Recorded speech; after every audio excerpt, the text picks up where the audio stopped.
As we all know, Nigeria is called the most populous nation. That's to say we have the largest population in Africa. And that makes it difficult, to make sure the resources we have go round or be evenly distributed.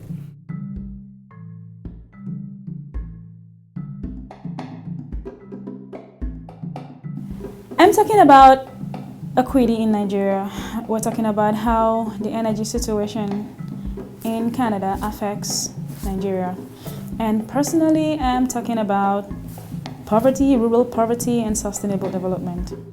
I think most Canadians are aware to some level of what's happening in the world, but they don't always understand how they're implicated and what they can do about that. For example, we all have shares in Canada Pension Plan, which in fact, in turn, is invested in a lot of oil companies and other companies that are perhaps doing some very destructive things around the world.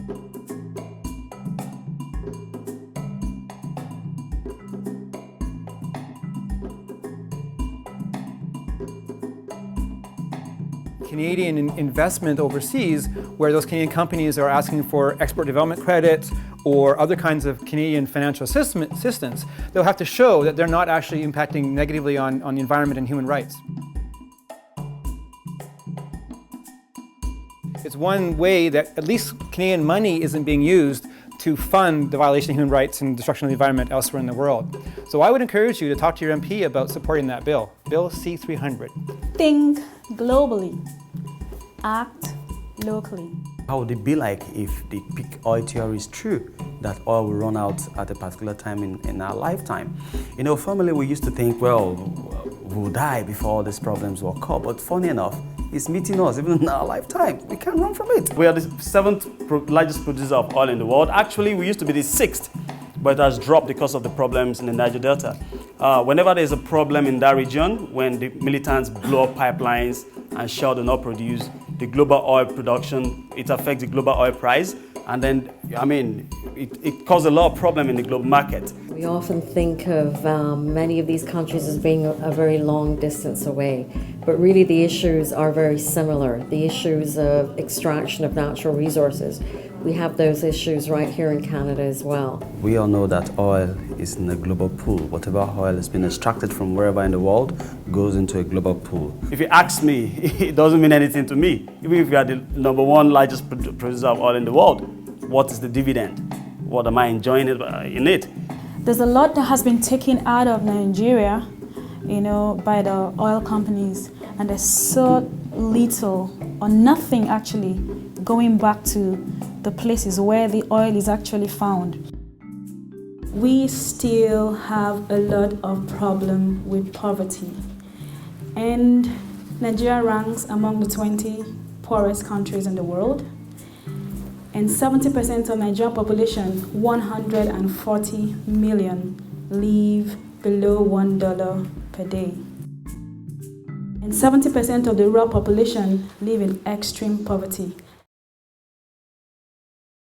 We have a lot of environmental problems, which ranges from pollution, ranges from violence as a result of oil extraction, to mention but a few.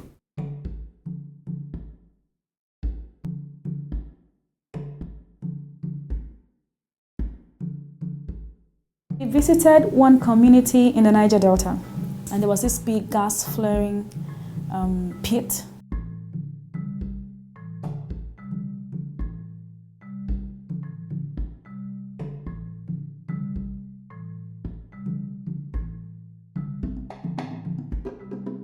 And whenever you have environmental damage, by extension, you actually have human rights violations because people's lives and livelihoods are deeply affected by loss of environment, loss of being able to fish or farm, or even just live, the kind of health conditions that you have when you have that flaring going on all the time.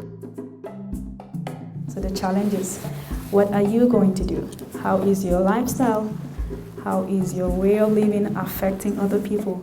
Whether you're in Nigeria or whether you're in Canada or wherever it is, those consequences can be grave and they impact all of us. Nigeria's carbon emission accounts for about 16% of global carbon emission. So it means for whatever activities that has been carried out in Nigeria, it has an impact here in Canada. Most Canadians actually enjoy most of their rights most of the time, but with that comes a responsibility to think about and act on behalf of or as allies with others who are not enjoying those rights. I think it's necessary I come this far because the problem we are having is a global problem.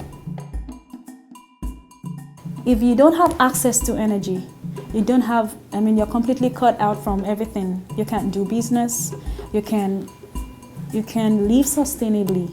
If in those communities there is power, for instance, industries want to be sited there, then the people can be employed, roads can be created, water can be given, hospitals, health facilities can go into these communities.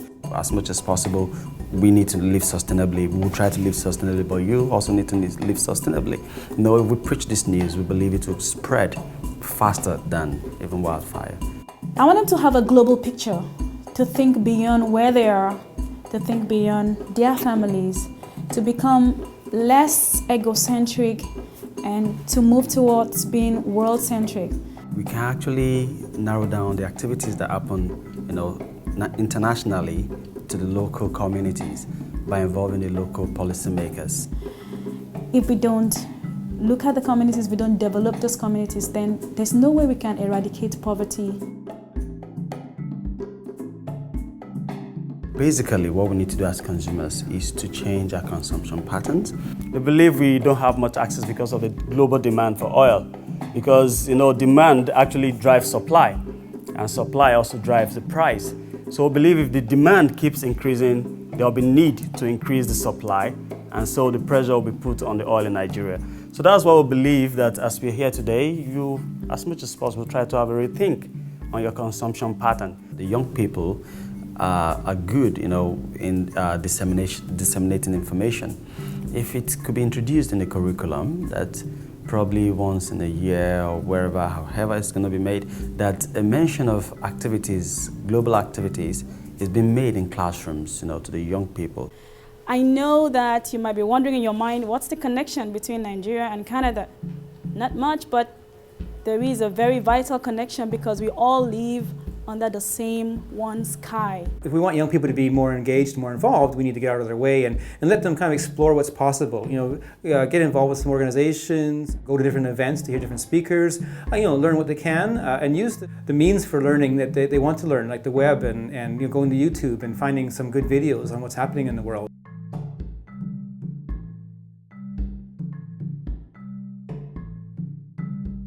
If people can actually rise up, if the world can rise up, say, no, this is wrong, and we want things to be done correctly, I think that will go a long way.